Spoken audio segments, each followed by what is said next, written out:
Hello, Janie Monroe here. Welcome to Women in Mind. Now, we all know about the leading names in the suffrage movement, but what about the working women who lived before? Well, Pat is on the line from Ripon Union to tell us about one of the hidden lives that she's encountered. Pat, tell us, how did you become involved in Hannah Wade's story? I joined a group who were researching the inmates at Ripon Workhouse. We found a child named Hannah Wade who was christened in Ripon Cathedral on the 18th of November 1799. She was the third child of Jane Wade, an unmarried mother. Some 3 years later, another child named Anne was baptised in the cathedral on the 1st of December 1803. We find in 1834 that Hannah had had a son, John, and he died at 3 months old. 3 years later, she bore another son called John in 1837, and he only lived till he was 8 months old. In 1841, the census starts, and we pick Hannah up living in North Street, Ripon, with her mother Jane and brother John.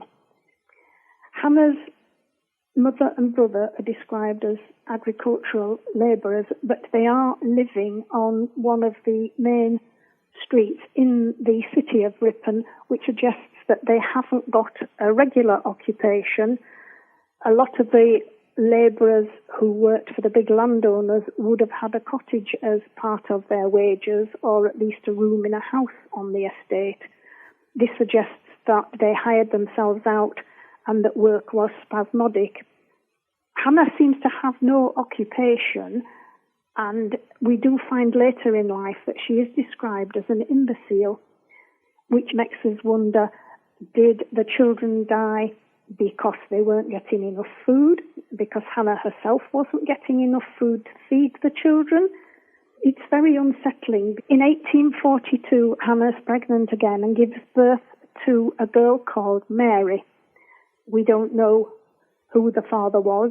In 1843, her mother, who is now aged 78, died, and Hannah was moved to Ripon Workhouse. In the workhouse, they were allowed to look after their children for the first 2 years of their life. After that, there is a strong possibility that they would be separated. The workhouse separated husbands, wives, and children. The children were to be brought up respectable so that they weren't influenced by the parents who, sometimes very wrongly, weren't considered to be good parents, respectable people. And this child, Mary, lives because on the census of 1851, Hannah is living at the workhouse with her daughter Mary, aged 9. The 1851 census again shows Hannah living in the workhouse and describes her as single, a lodger. The old workhouse was pulled down in 1854 for a new one to be built. So even though she's described as living in the workhouse, we wonder if she's been placed somewhere to be looked after. In 1854, she's shown as being discharged and sent to work in a worsted mill with Mary. Girls were often apprenticed to woolen mills, any sort of weaving mill, and they would be sent to live in a lodging house, which was very similar to like being at the workhouse. It had very strict regulations. They would still wear a form of uniform, and they would be roused every morning and sent down to work in the mill and escorted back at night. In 1859, Mary gives birth to a baby girl called Louisa. In 1861, on the census, we don't find Hannah in the workhouse, but as I said, the workhouse was being rebuilt to take more people. But we did find a Hannah Wade, by now aged 50, along with her daughter Mary Wade, aged 20, and a child, Louisa Wade, aged 1, all described as natives of Ripon, but lodging in Skircote, a parish of Halifax. So this is probably where they were working at the worsted mill. This was hard work, but very routine work. They would be expected to work probably 12 hours a day, and the mill worker was responsible for feeding them, but they didn't get very good meals. In 1864, Hannah returns to Ripon Workhouse. By now, she is described as an imbecile. This, these days, is a term of abuse a lot of times, but in actual fact, in those days, people who had learning disabilities had 3 classifications: imbecile, idiot, or cretinsome. Now then, she's described here as being not of danger to herself or others and not of dirty habits, but the workhouse also says that she's been of unsound mind from birth. Whether that's true, again, we're not sure, but the fact that she had been pregnant 3 times without a husband did sometimes in those days condemn girls to be called imbeciles or mentally defective. We also know that the workhouse had a better allowance for people who were of unsound mind. They were asked to look after them, and they got an annual allowance, which was about 3 3/4, which in modern money is 16.5p per week for their keep. From then on, Hannah is in the workhouse. 1871, 1881 and 1891 censuses all show Hannah as a resident there, still classed as an imbecile.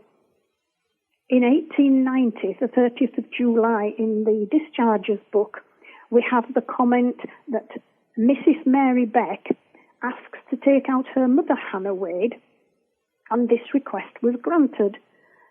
So it looks as if, even though we have traced Mary and she was living in Leeds, it looks as if she must have kept in touch with her mother. By 1890, there was a train from Leeds, so she could have come through to visit her mother, maybe on a Sunday or on special occasions. Hannah Wade was christened in November 1799, and there was also a child, Anne, who was born in 1803. When she dies in 1900, she's described as a nonagenarian, aged 95. So we have another puzzle here, because we haven't found the death of either of these 2 girls, but we rather suspect that Anne is Hannah. Otherwise, her mother's knocked about 10 years off her age, and she would actually, if she'd been born in 1799, she would have been 101 when she died. However, there was a nice report of her death in the local paper, the York Herald, entitled Death of a Nonagenarian. On Saturday, Hannah Wade died in the Ripon Union Workhouse at the age of 95. The deceased was an interesting personage, as she had been over 60 years in the workhouse and had experienced all the varied changes that have taken place in the Poor Law Administration during that long period.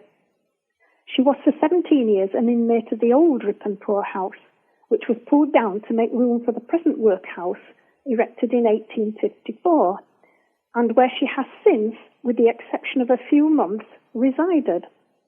She had a retentive memory, and being bright and cheerful, was always ready to entertain visitors with stories of old Ripon.